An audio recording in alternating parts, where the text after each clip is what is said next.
청와대 전직 대변인 두 분을 모시겠습니다.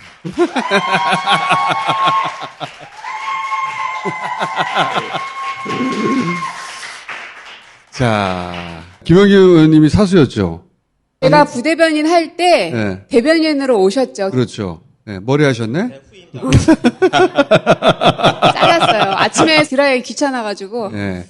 두 분을 모신 이유가 뭐냐면, 대변인들이 대통령에 가장 가까이 있는 사람 중에 하나예요. 몇 가지 여쭤보려고 하는 건데, 첫째, 가까이서 본 대통령, 그리고 가까이서 본 퍼스트 레이디. 와, 고난도다. 그리고 봤더니 퍼스트 레이디에게 요구되는 자질. 그리고 나아가서 그렇다면 김건희 씨는 더 어렵다. 자, 오늘 토크의 흐름은 그런 흐름입니다. 점입가경이네요. 자, 우선 두 분이 가까이서 본 대통령, 내가 가장 인상적으로 받아들인 대목. 한두 가지가 아닌데요. 그냥 총론으로 말씀을 드릴게요. 저는 노무현 대통령 시절에 노무현 청와대를 출입했던 기자입니다. 그렇죠. 그래서 기자로서 노무현 대통령을 좀 지켜봤고, 그리고 대변인으로서 문재인 대통령을 지켜봤는데 두 분이 참 대비가 돼요. 저는 노무현 대통령은 폭발하는 화라산이다 이렇게 표현을 하고 싶어요. 마그마를 뿜어내죠. 분출을 하십니다. 문재인 대통령도 노무현 대통령에 못지않게, 아니 어쩌면 더 부글부글 끓어오르는 마그마의 온도가 굉장히 높아요. 그런데 노무현 대통령께서는 그걸 불꽃놀이처럼 분출을 하셨고, 문재인 대통령은 그걸 시키고 또 시켜서 화강암으로 만들어내는 분이 문재인 대통령이다. 아니, 그 대변인 하실 때도 워낙 비유의 달인이셨거든요. 아, 여전히. 화강암이 배 아래에 있어요? 자, 우리 고민정 의원님, 어렵지. 무슨 수능 보는 것 같네요.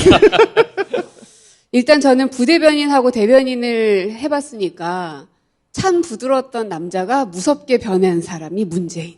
그래요? 네. 부대변인일 때는요, 세상 좋았어요. 한 번도 혼내지도 않고 늘 웃는 모습으로 잘한 것만 얘기하시고 그래서 자꾸 선배님들이 들어갔다 오시면 인상이 팍 쓰여져 있는 거죠. 화가만 보고 온 거지. 네. 왜 그럴까? 그 마그마를 우리가 흘깃 볼 기회가 있었던 거죠. 마그마를 보고 오면 긴장이 되죠. 근데 나는 그걸 이해를 못했죠. 세상 좋은 분인데 뭐 그럴 일이 있나. 뭘 잘못했구나. 내가 이랬는데. 뭘 잘못했구나. 대변인 되고 나니까 나도 이제 그 마그마를 보기 시작한 거죠. 무서워요. 어떻게 무서워요? 일단은 말씀을 많이 안 하시면 말씀 많이 안 하지. 네. 내 얼굴을 안 보고 자료만 보신다. 그러면 이 문제가 뭐가 있는 거죠. 그럼 진짜 긴장돼요. 칭찬도 안 하고 꾸중도 안 하세요. 그런데 입꼬리가 1도 올라가느냐 2도 올라가느냐, 요 눈가에 주름이 하나 생기냐 2개 생기느냐, 요게 보고를 하는 사람들로 하여금 바짝 긴장을 하게 돼요. 그래서 입꼬리가 1도 위로 올라갔다 그러면 막 나오면서 막 야, 오늘 엄청 칭찬 들었다 이런 기분이 들고. 칭찬하지 않았는데. 아니요, 아무런 내색을 하지 않습니다. 그런데 눈이 조금 풀렸다 그러면 야, 정말 오늘 칭찬 들었다. 그런 약간의 눈빛의 변화, 입꼬리의 변화만으로 사람을 부릴 줄 아는 무서운 분입니다. 고민정 대변인이 되고 나서야 그걸 느꼈구나. 부대변인일 때는요, 입꼬리가 늘 올라가 계셨어요. 왜냐면 부대변인은 대변인 시대 최종 책임을 지는 사람이 아니니까. 그렇죠. 예. 근데 이제 책임을 지는 사람을 만날 때는 표정이 바뀌는구나. 그렇죠. 가벼운 사안들을 다루니까 부대변인일 때는 제가 주눅이 들어 있었던 때가 있어요. 어느 날 대통령께서 무슨 행사 진행을 딱 보고 나왔더니 저를 부르시더니 어쩜 그렇게 진행을 잘하십니까? 그러시는 거예요. 최고의 칭찬을 들었죠. 그래서 세상 좋은 분이 이 맛에 하는 거죠. 네. 그랬는데 대변인 되고 나서는 일절 칭찬은 안 하시더라고요. 책임진 사람한테는 칭찬도 질책도 말로 한다기보다는 표정으로 혹은 분위기로 하는 거구나. 저는 이제 여사님을 많이 뵀잖아요. 그래서 여사님의 그 어려움들을 좀 공감한다고 해야 될까? 여사님의 어려움. 이 평생을 살아오시는 게 쉽지는 않으셨겠구나. 그리고 여사님의 긍정적 마인드가 굉장하세요. 그 에너지가 옆에 사람들한테까지 전파시킬 정도이신데 그 정도의 힘이 있었기에 그 화강암 같은 분이 지금까지 이렇게 계시지. 그래서 저는 여사님의 역할이 굉장히 크다고 봅니다. 그 한 가정을 봤을 때도. 가정을 봤을 때. 국가적으로도 그렇습니다. 국가적으로 들어서. 나도 대통령 되시기 전에도 여러 번 뵀는데, 말이 없어요. 이런 일이 터져도 말이 없고, 저런 일이 터져도 말이 없고, 말이 없어요, 사람이. 저는 퍼스트 에이드가 중요하다고 생각해요. 가장 가까운 조언자고 감시자고 논평자고. 근데 그 영향력이 너무 크면 결국은 최순실이 된다고 생각해요. 적당해야 되는 겁니다. 그렇지. 대통령 당사자 판단이 가장 최종적이어야 되는 것인데 누군가가 이제 최순실 같은 존재가 귓속말로 이건 이렇게 해야 돼 저렇게 해야 돼라고 하면 대한민국의 그 운명이 굉장히 달라질 수 있잖아요. 근데 그 귓속말 한마디로 흔들려 버리는 국가를 만든다는 건 정말 있을 수 없는 일이고 그 대목에 있어서는 여사님이 굉장히 에너제틱해서 그 비타민의 역할은 하시지만 결단코 큰 결정에 있어서는 대통령님의 의지를 못 꺾습니다. 선이 딱 있구나. 그냥 에피소드 네. 떠오르는 장면을 말씀을 한번 드리는 게 낫겠네요. 첫 번째 장면은 참모들하고 같이 한번 이런 얘기를 한 적이 있습니다. 낙천성에 대해서. 어느 참모가 대통령께서 참 세상을 참 긍정적으로 보십니다.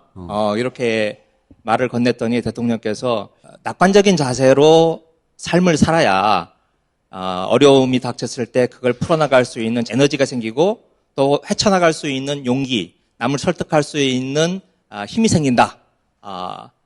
이제 그렇게 말씀을 하셨어요. 언제부터 그러셨습니까? 그랬더니 저는 원래 이렇게 됐습니다. 이렇게 얘기를 하셨어요. 그때는 여사님께서 그때 옆에 계셨거든요. 아이고, 젊었을 때는요, 굉장히 비관적인 분이셨어요.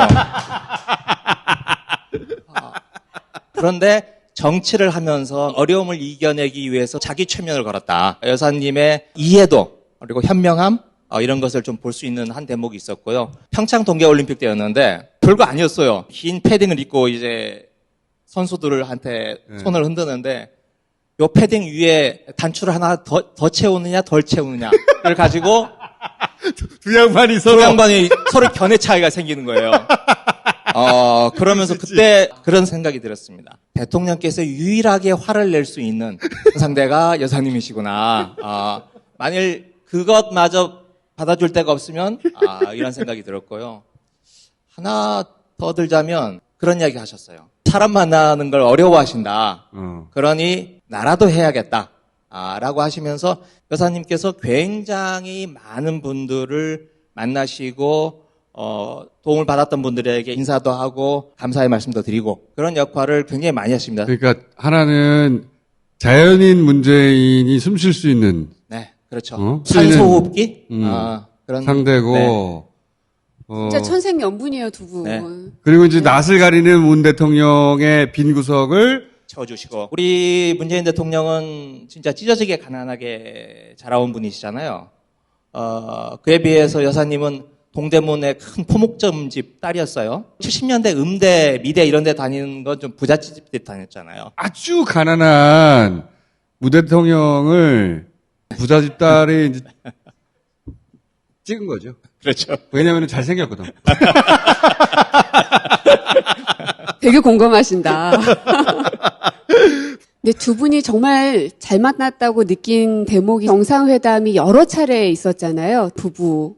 만남의 자리가 많은데 보면은 여사님이 이렇게 비타민 같은 역할을 그런 정상들이 만나는 자리에서 합니다. 그래서 트럼프 대통령이 전화를 하면 꼭 여사님의 안부를 반드시 물어봅니다. 그래서 그 아름다운 부인 잘 지내시냐고 네. 앞에다 뷰티풀을 꼭 붙입니다. 맞아요. 그리고 그 맞아요. 멜라니아 여사 오셨을 때도 비단으로 된 실내화를 하나 만들어 주셨는데 그거를 그렇게 좋아하셨다 그래요. 멜라니아 여사가. 우리 사랑제를 들어오려면 맨발로 들어와야 되거든요. 아무리 외국 정상이지만 신발 신고 들어오게 할 수는 없잖아요. 그래서 아이디어를 내신 게 굽이 높은 실내화를 비단으로 예쁘게 해가지고 이제 만들어서 그거는 상대방에 대한 배려감이 없으면 만들 수 없는 대목이죠. 저도 그거 기억나는데 평양에 가셨을 때 우리 대통령께서는 항상 정상회담을 하면 딱 붙어요. 아무리 귀를 쫑긋 세워도 들리지 않을 정도로 굉장히 밀담을 해요. 붙는다는 건 아주 가까이 가가지고. 가까이 해서. 네, 맞아요. 김정은 위원장하고 이야기할 일이 있으면 딱 붙어서 밀담을 나누시는데 근데 그 전에 여사님께서 먼저 리설주 여사와 굉장히 자연스럽고 재미있는 유머를 던지면서 그 분위기 자체를 굉장히 즐겁게 만듭니다. 그래서 저는 김정은, 문재인 두 사람의 관계도 그냥 두 사람 간의 케미만이 아니라 요 부부간에 만들어준 분위기가 있었기 때문에 좀 더 가까워졌던 게 아닌가. 포스트는 이 대통령이 보여줄 수 있는 최대치를 끌어내는 거죠. 자연스럽게. 그래서 저는 사실 김건희 씨의 다른 것보다 챕터 넘어간다 이제. 허위학력 부분이라든지 네, 허위학력. 혹은 뭐 도이치모터스 주가 조작 물어보지도 않았는데 문제라든지. 그러니까. 왜냐하면 저는 이제 여사님이란 존재를 많이 봐왔으니까 그냥요 대통령의 부인이 아닙니다. 해외에 나가서 정상들 간에 만나면 영부인들끼리의 모임이 또 따로 준비가 됩니다. 그럼 그 안에서도 외교들이 이루어지거든요. 그러면 상대방의 영부인이 어떤 이력들을 갖고 있고 어떤 인생의 경로를 걸어왔는지를 다 알고 만나요. 그렇지. 정보 다 있지. 그렇습니다. 도이치모터스는 좀 더 수사를 해봐야 알겠지만 허위 학력은 이게 쉽게 볼 일이 아닌 겁니다. 너무나 아무렇지도 않게 한 번이 아니잖아요. 한 10번 가까이 되는 걸로 제가 봤거든요. 그렇게 허위 학력을 아무렇지도 않게 행한 사람을 대한민국의 얼굴이잖아요. 저는 그게 용납이 안 되는 겁니다. 또 하나, 우리는 최순실과 같은 사람을 굉장히 견제해야 되는 것이죠. 김정숙 여사님을 보면 국가의 정책에 대해서는 왈가왈부하지는 않습니다. 그 판단은 대통령께서 하시기 때문에 뭐 손에 뭘 쓴다든지 막 이러한 것들은 상상하지 못하는 일들인 거죠. 그게 정말 만약에 그거를 우리 여사님이 보셨다면 뭐라고 하셨을까? 물론 우리 대통령님이라면 쓰지도 않겠지만. 제가 그냥 추정을 하는 건데 심리적으로 많이 위축되어 있는 게 아닌가. 김건희 씨가 나올 타이밍을 놓쳐버렸어요. 네. 마지막으로 모습을 보인 게 2019년 7월입니다. 오랜 시간이 지났는데 대중들한테 한 번도 모습을 보이지 않잖아요. 그리고 아크로비스타라고 하는 그 아파트에 살고 계신데 지하 1층에 있는 코바나 컨텐츠에 회사가 집 같은 빌딩이 있어요. 같은 빌딩 아래 동에 그대로 내려오면 있는 곳이 코바나 컨텐츠인데 이름대로 코 박혀 있어요. 네. 딴 데 가서 그거 하지 마세요. 근데 아무리 그래도 어떻게 두문불출할 수가 있을까 싶어요. 김혜경 여사는 잘못된 사진인 게 밝혀지긴 했지만 기자의 카메라에 잡혀서 막 난리가 났었는데 왜 김건희 씨는 단 한 번도 등장하지 않는 걸까? 왜냐면 거기서 기자들이 뻗치기 하지 않으니까. 왜 안 하는 거예요? 내 말이 그 말이에요. 이재명 후보 부인 두문불출해. 거기 지금 몇 달째 죽치고 있다고. 아마 두문불출이 뉴스가 될 겁니다. 그러니까 제가 보기에는 자기들끼리 경선할 때 있잖아요. 그때 사진 같은 거 뿌렸어야 돼. 양로원의 봉사활동에 라며 사진 쑥 넣고 이런 식으로 작업이 들어왔어야 되거든요. 그걸 못했어요. 못한 이유는 난 이렇다고 봐요. 아무도 부인에 대한 이야기를 꺼낼 수가 없다. 네. 실제로 접촉할 수 있는 선이 굉장히 한정적인 몇 사람 그 폭로가 있는 거죠. 그래요? 그렇게 듣고 있습니다. 그런데 근데 이쪽으로는 통하는데 이쪽으로는 안 가요? 거꾸로는? 그렇죠. 그러니까 공식 캠프 김건희 씨에게 이렇게 하자 저렇게 하자라고 이야기할 수 있는 사람이 없는 거예요. 그러니까 김건희 말을 못 꺼낸다는 거죠. 네, 그렇죠. 선대위 아래에 부인도 부인의 역할을 부여받고 하거나 해야 하는데 위에 있는 거예요. 아무도 이렇게 해라 저렇게 해라 말을 못 꺼내는 거죠. 그렇죠. 의혹이 제기되면 직접 물어봐가지고 입장을 내야 되잖아요. 연락을 할 수가 있어야지. 그렇죠. 그 리스크로 따지면요. 김혜경 여사도 계속 공격을 당하고 있는 거 아닙니까? 김혜경 씨는 당당하게 나서고 활발하게 움직이시잖아요. 김건희 씨는 반드시 무대 위로 올려야 됩니다. 검증할 필요가 있냐? 당연히 해야죠. 정상 간의 만남 때 대한민국의 얼굴로 만나야 될 사람인데 아무런 검증 없이 그냥 간다고는 있을 수 그럼 없습니다. 세금 지원이 돼요. 별도로. 그리고 이때까지는 왜 부인에 대한 검증 별도로 화제가 되어 본 적이 없냐면 그 부인이 주가 조작이라든가 학력 위조라든가 이런 사안이 거의 언론된 적이 없어요. 네, 제가 한번 돌이켜보니까 1945년 해방된 이후로, 여사님 문제가 이렇게 핫했던 때가 처음 아닌가 싶습니다. 대선 후보 장모가 구속되는 경우가 어딨어요. 그죠. 대선 후보 장모가 구속됐다가 보석으로 나온 상태고, 그리고 부인은 주가 조작의 쩐주라고 경찰 보고서가 돼 있는데 그 주가 조작에 등장했던 사람들은 다 구속돼 있잖아. 이런 경우 어딨어. 그리고 학력이죠. 막 논문이 가짜냐 이거. 국민대에서 시간 끌고 있는 건 대선 후보라서 끌고 있는 거 아니야. 솔직하게 얘기하자고. 그리고 장모가 한 게 건보 사기친 거 아니야. 복잡하게 말할 거 없어요. 건보 상대로 사기친 거야, 몇십억을. 맞아요. 이 죄질이 엄청나게 나쁜 거야. 엄청나게 나쁜 죄 맞습니다. 정말로. 만약에 양평 만약에 이재명 후보 부인이 혹은 장모가 이 중에 한 건이라도 걸렸으면은 후보 사퇴예요. 하나라도 걸렸으면은 집 앞에 지금 기자들 몇 달째 진치고 있어요. 말도 안 되는 거야. 양평 지금 기사 나오나? 안 나와 기사가. 오기 전에 저 여론조사 보니까 처음으로 뒤집어진 그 채널 A의 여론조사 보니까 부인의 비호감도를 조사하는 여론조사를 처음으로 했더라고요. 채널 A가. 아 그랬어요? 네. 아직 우리 한번 못 찾아보세요. 봤지. 이거 녹화하느라고. 네. 비호감도를 처음으로 조사를 했어요. 그랬더니 김혜경 씨가 30 몇 %인데 김건희 씨는 57% 뭐 이렇게 돼서 호감도보다 비호감도가 3배나 높은 김건희 씨 기사가 나왔더라고요. 안 나오면 안 나올수록 이런 주목도 관심도 그렇죠. 네. 그렇죠. 비호감도 계속 높아지는 거예요. 맞아요. 그걸 털기 위해서라도 빨리 나오셔야 됩니다. 90일 남았을 때 나와야지. 나머지 기간 동안 만회라도 하지. 한 30일 있다가 나오면 어떻게 만회. 우리가 걱정할 건 아닌데.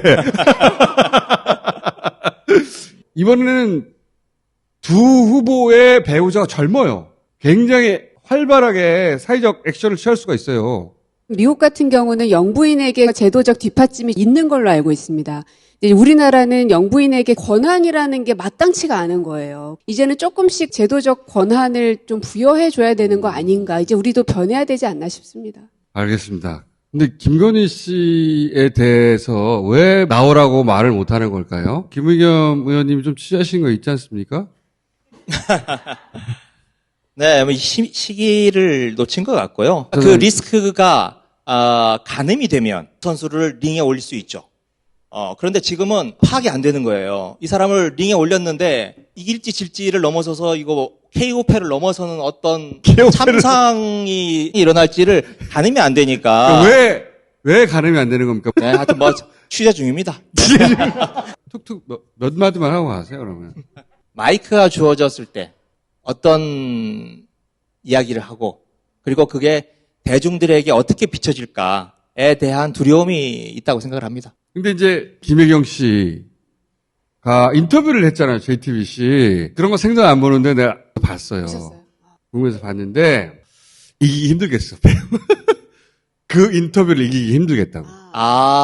네네. 김건희 씨한테도 똑같이 제안을 했다는 거잖아요. 당연히 그 인터뷰를 이기기 힘들겠더라고. 인터뷰 잘해. 엄청. 놀랬어. 나 그게 또 진심이 막 뚝뚝 묻어나고 그러시더라고요. 이재명보다 훨씬 더 안정감 있어. 호감도가 되게 높죠. 목소리도 안정감 있고 단어 선택도 지적이고 전달력도 좋고 그거를 봤다면 더더욱이 쉽지 않겠다 싶더라고. 걱정이네. 별 걱정을. 자, 오늘 첫 시간이고 사실은 고민정 의원은 주기적으로 나오실 거예요. 김의겸 의원님은 취재한 게 있으면 나오실 거예요. 왜냐하면 문재인 정부가 성과들이 꽤 여러 가지가 있어요. 근데 아무도 안 달아주잖아요. 그게 너무 그렇지. 답답해서 내가 조금이라도 얘기해야 되겠다. 그거는 다음 시간에 해요. 영빈 얘기만 했네. 대통령이 해낸 것, 하고 싶었지만 못한 것, 못했지만 꼭 해야 하는 것, 이런 거 정리해야 되거든요. 그래야 이게 인수인계가 될 거 아니에요. 그거 우리 언론에 할 리가 없거든. 게다가 지지율이 너무 높잖아. 칭찬할 수는 없잖아. 그러니까 지우는 거거든, 지금. 그래서 그것도 같이 하려고 그래요. 새로운 대통령도 뽑고, 그리고 지난 5년은 어땠는가 결산도 하고. 그게 이제 고민정 의원의 역할인데, 중간중간에 이런 것도 해야지. 그래, 해야지. 자, 우리 방 식구들이 저 여기 나온다니까 이 말 꼭 좀 해달라고 저한테 신신당부를 하던데, 저도 저 유튜브 합니다. 김우겸 TV. 김우겸 TV 꼭 좀 봐주십시오. 이거 편집하지 마시고요. 김의견 TV. 네. 예, 알겠습니다. 여기까지 하겠습니다. 네, 감사합니다. 고맙습니다.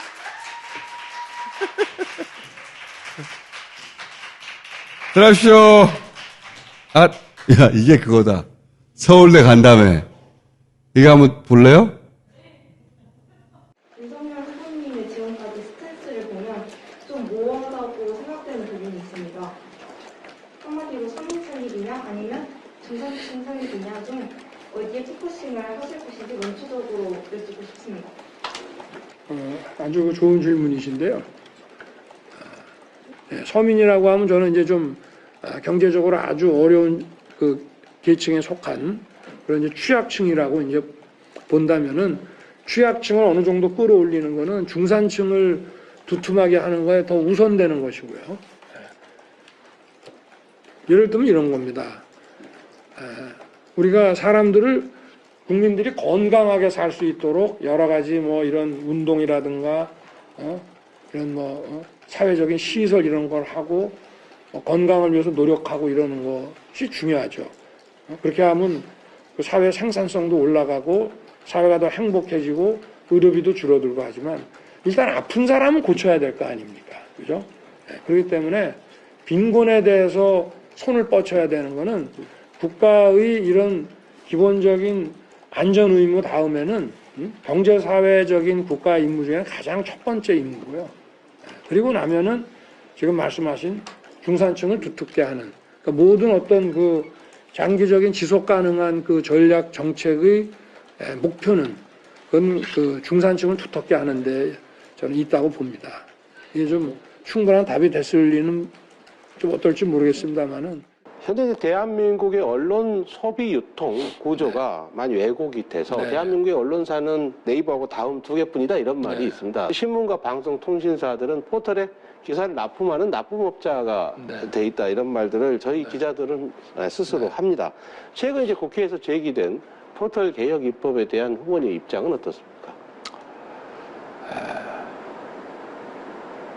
뭐 저 역시도 네. 언론 자유라고 하는 것이 기본권 중에서 정말 가장 중요한 것이고 네. 모든 기본권은 다 잘 보장돼 있는데 이 언론 자유가 좀 보장이 약하다 이러면은 그러면 그건 민주주의 국가라고 할 수가 없죠. 네.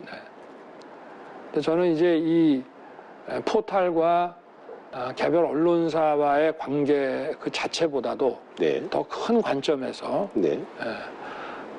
각 언론사들의 자유로운 그 어떤 언론 활동이 보장이 되는 것이 네. 그게 바로 이제 언론 자유라고 하는 그 언론 자유를 보장한다는 그 시스템이거든요. 네. 언론 자유라고 하는 거는 언론 기관의 활동을 원활하게 보장해 주는 걸 언론 자유라고 말하는 것이기 때문에 막 그런 차원에서 봤을 때 언론 시장 자체가 공정한 그 어떤 경쟁 시스템이 마련돼야 되고 네. 또 뭐 그 어떤 규모가 큰 센 언론사에 다른 언론사들이 좀 불이익을 입어서도 안 되고 네. 이렇게 해서 그 어떤 언론의 자유를 직접적으로 핍박하는 그런 제도도 잘못된 것이지만 네. 이 언론 시장이라는 이 환경 자체가 이 생태계가 어떤 그 공정한 원리라고 하는 것에서 벗어난다 그러면은 네. 그게 사실은 어떤 개별 언론사의 어떤 개별 그 취재 활동이라든가 어떤 표현 활동에 대해서 보도에 대해서 네. 어떤 제한을 가하는 것보다 더 이게 심각한 문제가 아닌가. 네. 그래서 여기에 대해서는 뭐 그동안에 연구 결과도 많았고 네. 그래서 좀 차제에 이 부분에 대해서 좀 저희가 아까 제가 말씀드린 그런 관점에서 네. 어떤 좀 공정한 제도가 만들어져야 된다. 이렇게 답변해요. 무슨 말 하는지 하나도 모르겠잖아요.